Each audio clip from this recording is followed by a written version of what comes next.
I think most of the choices I've made in my life, since I've been old enough to make my own choices and, you know, set my own path, have all been driven by skiing. It is who I am. It's my life. You know, to me, there's nothing without it, really. For me, I really do have this real strong connection with that environment. And every time that I'm in the mountains, I just feel like I'm coming home.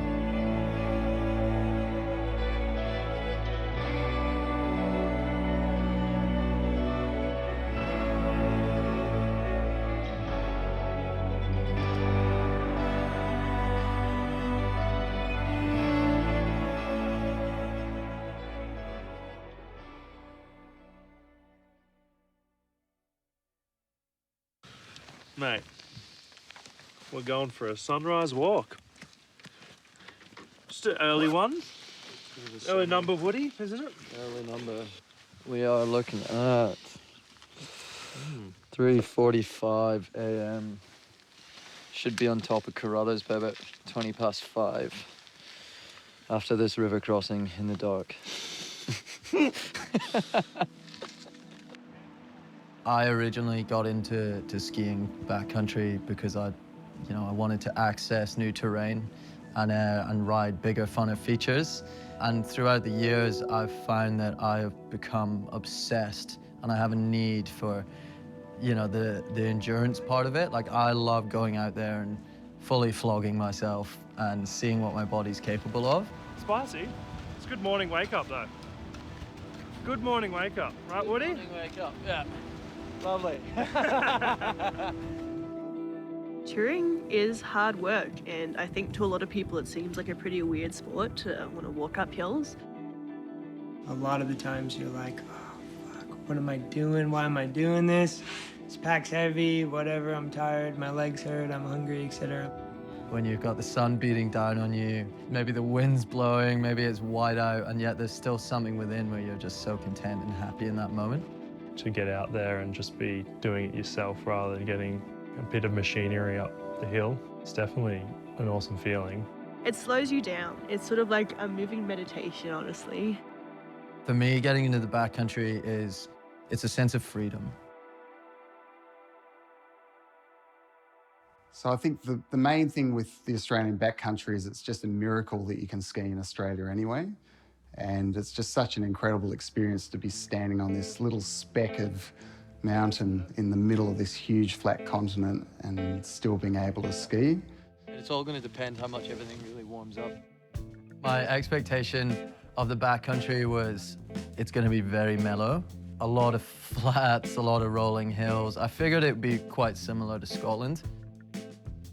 Once you kind of get past that rolling kind of looking terrain, then you start seeing the really more gnarly stuff out there. Down there that I've got to like sneak into. This is what you want to avoid at all costs, really.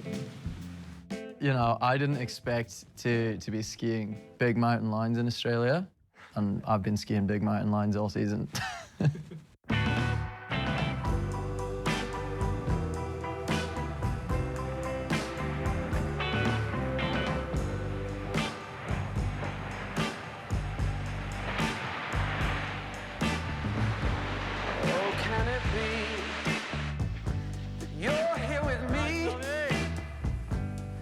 Let's start writing our own history.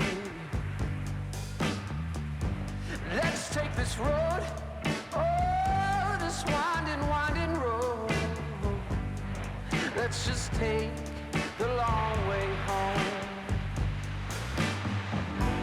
You've got me running in circles. I don't ever want to slow down. Let's just keep spinning, spinning, spinning. Just keep going round, going round. You've got me running in circles. I can't keep both feet on the ground. Let's just keep spinning, spinning, spinning. Just keep going round, going round.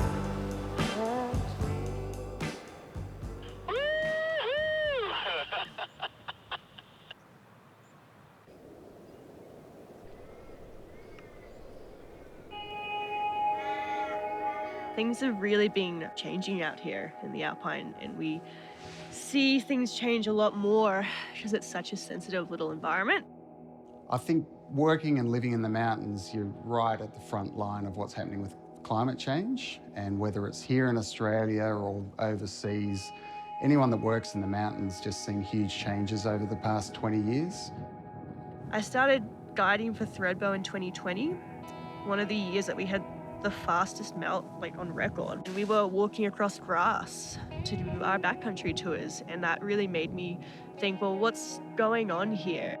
What we're seeing in Australia is just this gradually rising freezing level where 20 years ago you'd have consistent snow right to the bottom of the runs, and these days you're lucky to maybe get 2 or 3 times a year that'll actually snow to the bottom of Threadbow Valley. So it's pretty concerning. This season, we had some big major storms, opening weekend was huge. We had so much snow with not heaps of activity between. And that's been meaning is that we've also had some big rain events because the temperatures have been a bit higher than usual. So that, of course, leads to some big ice events. The Australian backcountry, the weather is so unpredictable. The snow can just be perfect, just spring corn. And then a couple hours later, cloud can roll through and just make it icy and just dangerous out there.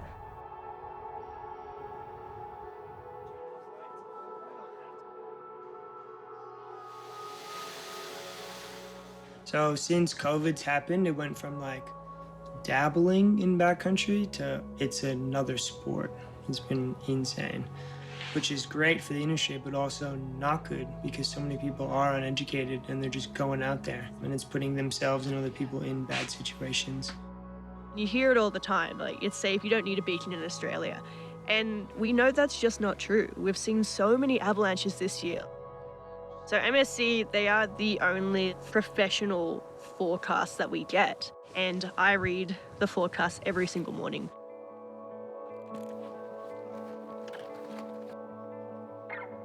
I moved to Australia just for family reasons. My wife's from Australia and she'd been in Canada for almost 20 years, so it's time to do some time on this side of the planet. I've always been smitten by the snowy mountains of Australia with the gum trees and the rocks and the geology here. They're quite a beautiful mountain range. Taking the air temperature, and then I just wait for 5 minutes, and then I've got my headers. Yeah. And then now we want to have a look and see what's going on in the snowpack. Well, MSC's primary focus is to provide information to the public to inform their decisions. So the tool that we provide is a backcountry condition report. The hope is that by reading those reports, it can inform your decision about what to expect or what equipment you need to be safe out there that day.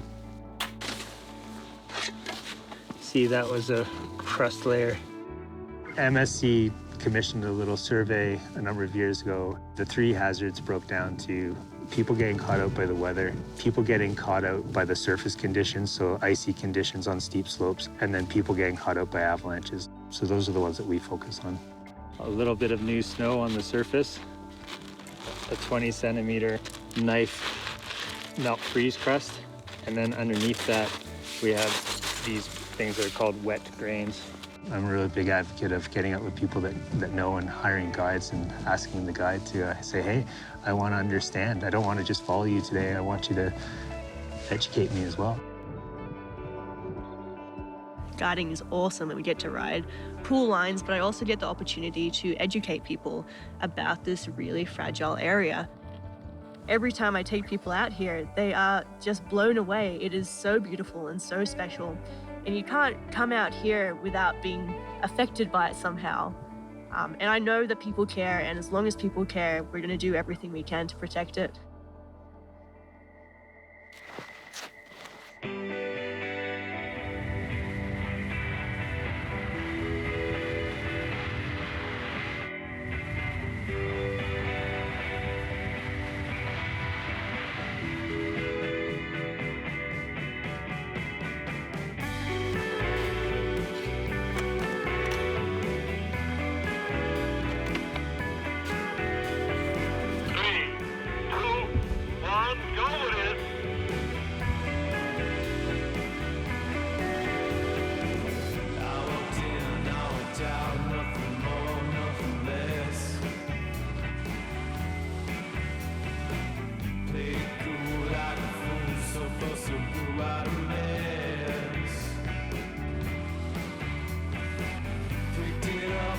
sound, let it down, what's the fuss?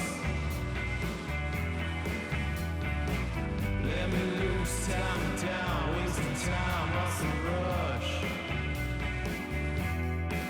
I need a hand, I need a hand on that. I need a hand, I need a hand on that.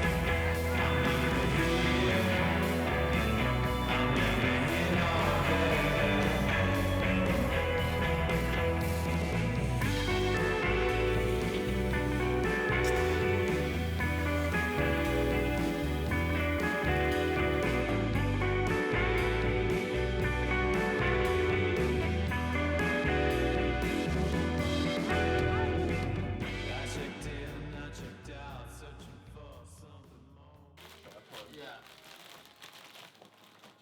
It doesn't even feel like heavy to pull, but second you hit that traverse. Yeah, I love winter camping. The lows is probably the struggle, right? Like carrying the really heavy pack out. I'll take the ute up there. I think getting to the camp spots it's the hardest part of the day. And then, you get set up and then you have the best views ever. Like, you couldn't pay for a view like that, literally.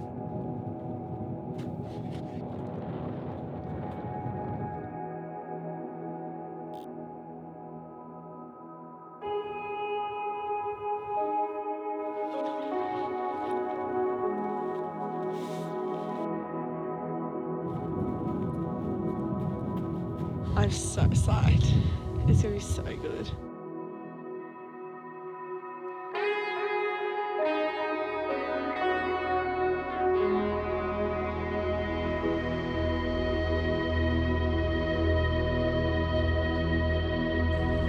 That's a huge avalanche, mate. That's massive.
Pushed myself, and it's just me in that moment stood on top of that mountain with very little left in the tank.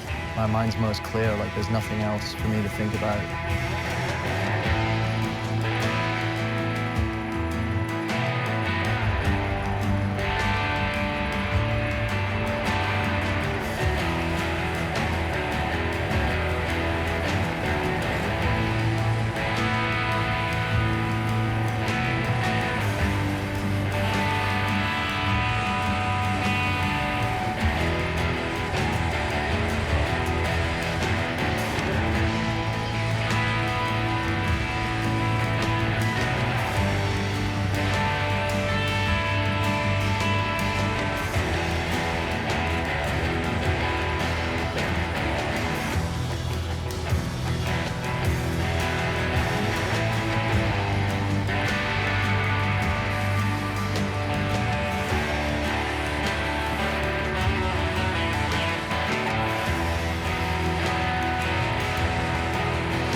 When I'm riding that big line and I drop in, I just feel freedom, and it's just awesome, like the wind blowing in my face, and it's just the best feeling ever.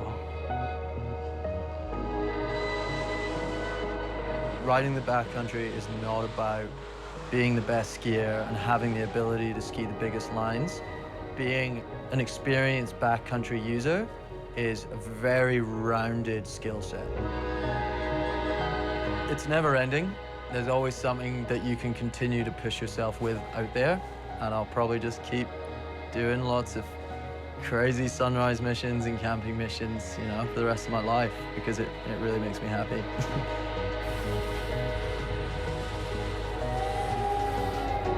So I think that growth will continue into the backcountry, and it is a great place to get into it here in Australia.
Oh, that was so sick!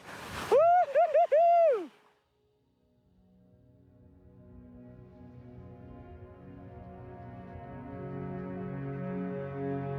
If you come out here, you can't help but fall in love with the snow gums and the mountains and the animals that we have here. It's a really beautiful place, and the more people that come out here and see it, the more people fall in love with it and who want to protect it.